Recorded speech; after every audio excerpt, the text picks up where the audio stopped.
ఇప్పుడు కొంతమంది క్రైస్తవేతరులు క్రిస్టియానిటీని తప్పుపడుతూ బైబిల్కి భౌగోళికమైన ఆధారాలు లేవనుకుంటూ మా మత గ్రంథాల్లో మా దేవుళ్ళు సంచరించిన భూభాగాలు ఉన్నాయి, వారు సంచరించిన ప్రాంతాలు భౌగోళిక ఆధారాలు పురావస్తు ఆధారాలు అన్నీ ఉన్నాయని కొన్ని ఆధారాలను మాకు చూపిస్తున్నారు. ఏంటంటే రామసేతుకు సంబంధించిన ఆ బ్రిడ్జ్ కావచ్చు, ద్వారకాకు సంబంధించిన కావచ్చు.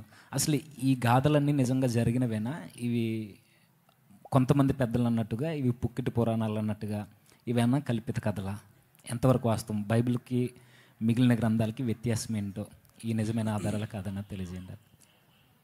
సో వారు చెబుతున్నటువంటి పురావస్తు ఆధారాలు ఏవైతే ఉన్నాయో అవి ఏవి కూడా వారు రచించుకున్న కావ్యంలో చెప్పినటువంటి స్థలాలకు సంబంధించినవి కావు.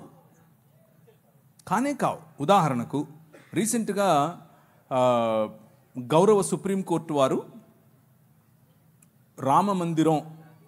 రామ మందిర నిర్మాణం జరిగినటువంటి చోటు అది రాముని పుట్టుకకు సంబంధించింది అన్నటువంటి ఆధారాలు లేవు అని చాలా క్లియర్గా చెప్పింది. అక్కడ రామ మందిరం ఇంతకు ముందు ఉన్నట్లుగా ఆధారం లేదు అని చాలా క్లియర్గా చెప్పింది.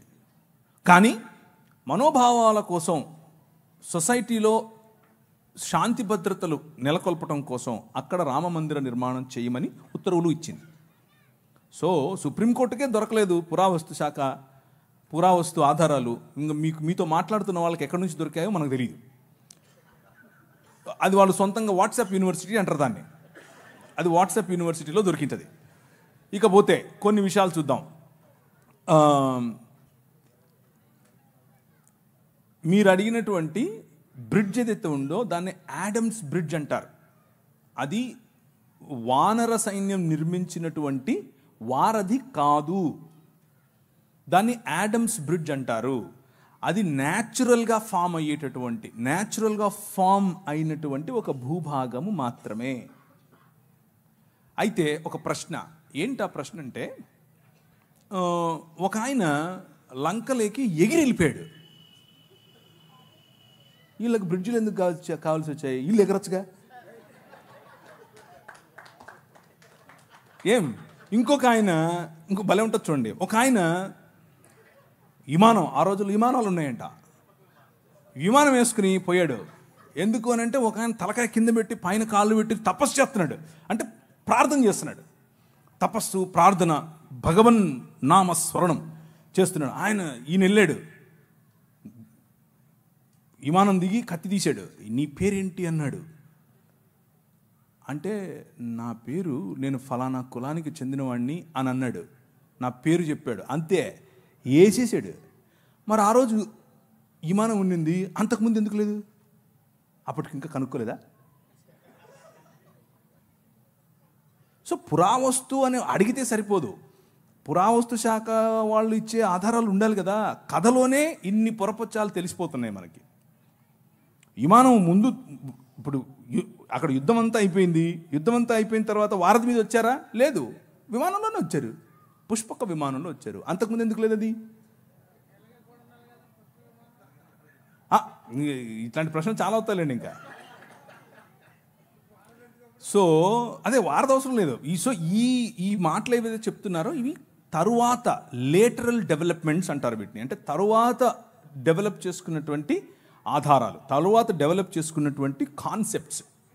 సో అవి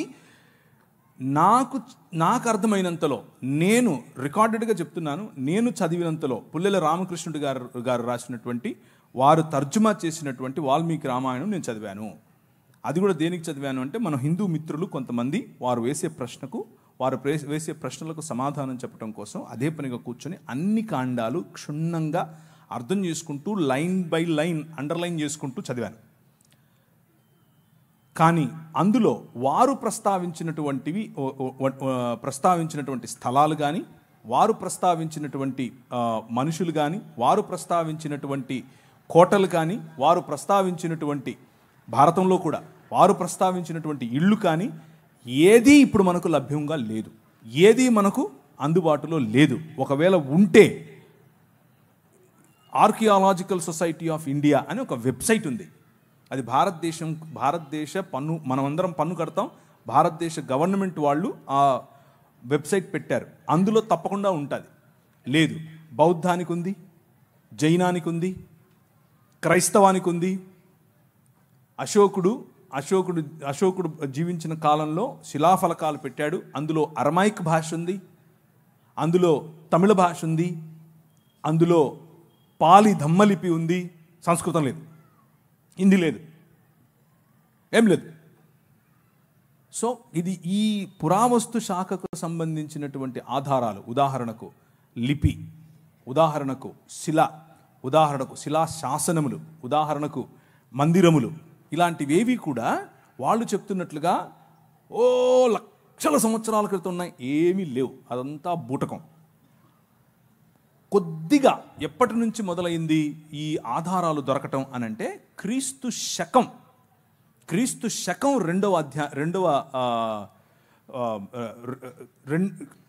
AD తర్వాతనే దొరికాయి. 2 AD తర్వాత, దానికి ముందు క్రీస్తు పూర్వం ఎటువంటి ఆధారాలు కూడా వీరు చెప్తున్నటువంటి వాటికి దొరకలేదు.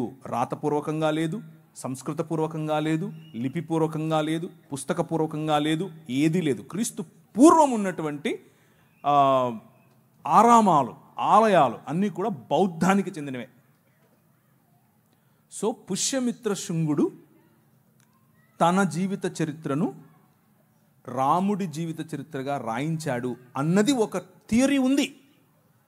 అది కూడా అయ్యుండే అవకాశం ఉంది అని అంటున్నారు. అంతేగాని కొత్తగా ఇప్పుడు వచ్చి అప్పుడెప్పుడో లక్షల సంవత్సరాల క్రితం నుంచి మేము ఉన్నాం అని అంటే దానికి పురావస్తు శాఖకు సంబంధించినటువంటి ఆధారాలు లేవు. సింపుల్ కాన్సెప్ట్ అర్థం చేసుకోండి. మనిషి వనవాసిగా ఉండి ఆ తరువాత మెల్లిమెల్లిగా రాతి యుగం, ఆ తర్వాత మెల్లిమెల్లిగా లోహయుగం అంటే మెటల్ ఉపయోగించిన యుగం. దీనికి పురావస్తు శాఖ వాళ్ళు డేట్స్ వేసి పెట్టారు, ఎప్పటి నుంచి ఎప్పటి వరకు ఈ యుగం, ఎప్పటి నుంచి ఎప్పటి వరకు ఈ యుగం అని. మెటల్ ఇన్వెంట్ చేసిన తర్వాత వచ్చినటువంటి యుగం ఏదైతే ఉందో, రాతి యుగం తరువాత, మెసపటోమియా తరువాత ఈజిప్షియన్ సివిలైజేషన్ అంటే మోషే సమయం, ఆ సమయానికి మెటల్ డెవలప్ అయింది, ఆ సమయానికి లోహం డెవలప్ అయింది. కనుకనే రథాల యొక్క మొట్టమొదటిసారి రథాల వాడటం, మొట్టమొదటిసారి గుర్రాలు రథాలు కలిపి వాడటం ఈజిప్షియన్ సివిలైజేషన్లో మనం చూస్తాం. గుర్రాలు ఆ తరువాత దాదాపు కొన్ని వందల సంవత్సరాల తర్వాత మెల్లిమెల్లిగా ఈ జంబూక ద్వీపం అని పిలువబడినటువంటి భారత ఇండియన్ సబ్ కాంటినెంట్ అనేదైతే అంటున్నామో ఆ ప్రాంతాలకు వచ్చాయి. గుర్రాలు వచ్చింది మోషే తరువాత యుగంలో, మోషే మరియు ఈజిప్షియన్ సివిలైజేషన్ తరువాతి కాలంలో, అంటే క్రీస్తు పూర్వం మహా అయితే 1000 సంవత్సరాలు. అప్పుడు గుర్రాలు వచ్చాయి, రథాలు వచ్చాయి. లక్షేళ్ల క్రితం గుర్రాలు రథాలు ఎక్కడి నుంచి వస్తాయి? ఇంత చిన్న ప్రశ్న రాదా మనుషులకి? లేవు. అది మీరు అడిగిన ప్రమాణంలోనే ఆర్కియలాజికల్ సర్వే ఆఫ్ ఇండియా వాళ్ళే ఒప్పుకున్నది. అది రీసెంట్గా IIT ఖరగ్పూర్ వాళ్ళు ఇలాంటి ఒక క్యాలెండర్ సృష్టించి ప్రజల్లో ఈ సనాతన ధర్మం అనే కాన్సెప్ట్ను IIT వాళ్ళు, ఇండియన్ ఇన్స్టిట్యూట్ ఆఫ్ టెక్నాలజీ, వాళ్ళకి ఏం పని మతంతో, వాళ్ళు కూడా ఈ వాట్సాప్ యూనివర్సిటీ మొదలుపెట్టారు. వాళ్ళ కోసం మేము రెగ్యులర్గా వాళ్ళకు వినిపించాల్సినటువంటి మంత్రాలు వినిపిస్తూనే ఉన్నాం. అది కాదు, దానికి ఆధారం లేదు, ఏ ఆధారము లేదు. కానీ ఇప్పుడు మీరు అదే బైబిల్ని తీసుకోండి.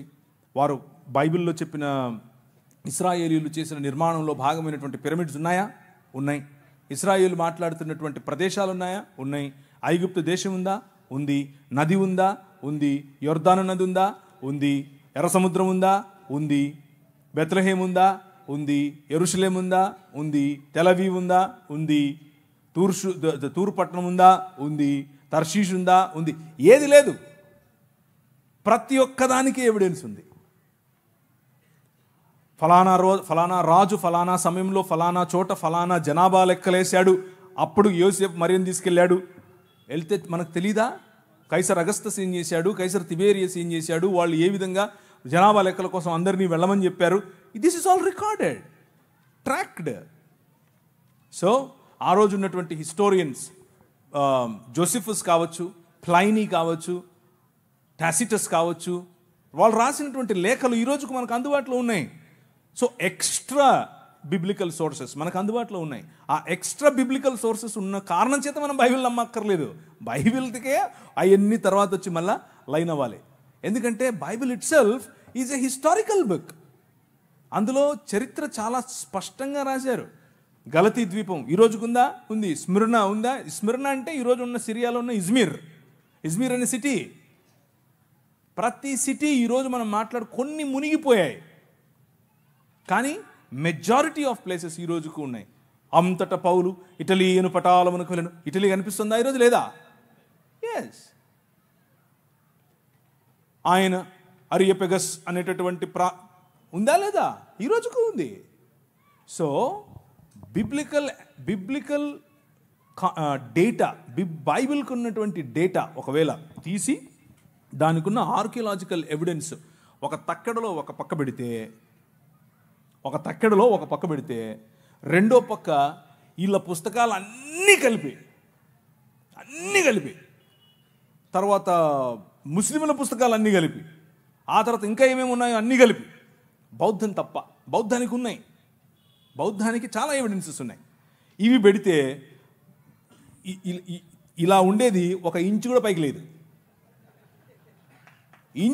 లేదు. ఎందుకంటే ఏం లేదు ఇక్కడ, ఏమీ లేదు ఇక్కడ అంతా ఉంది. సో మీరు అరిస్టాటిల్ నమ్ముతారు, అరిస్టాటిల్కి ఎవిడెన్స్ లేదు.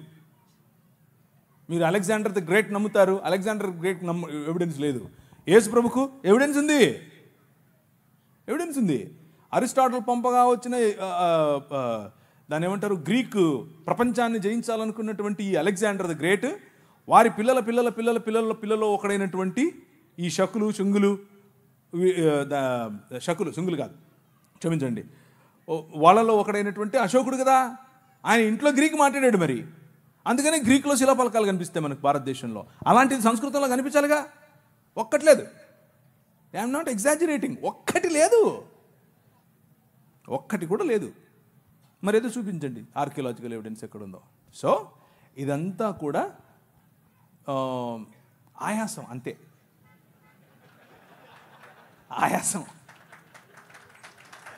ఆయాసం తప్ప ఏమీ లేదు. ఎందుకంటే ఇక్కడ సబ్జెక్ట్ ఉంది, అక్కడ ఏమీ లేదు కాబట్టి ఆయాసపడాలి. నీకు అని చెప్పాలి. అవతలుడు ఏం అనక ముందే మనమే అనేసామనుకో, అవతలుడు ఏమండు కదా అని. అలా ఏం కాదు, మనం ప్రశ్నిస్తూనే ఉంటాం. రైట్? ఓకేనా, థ్యాంక్ యూ అన్న.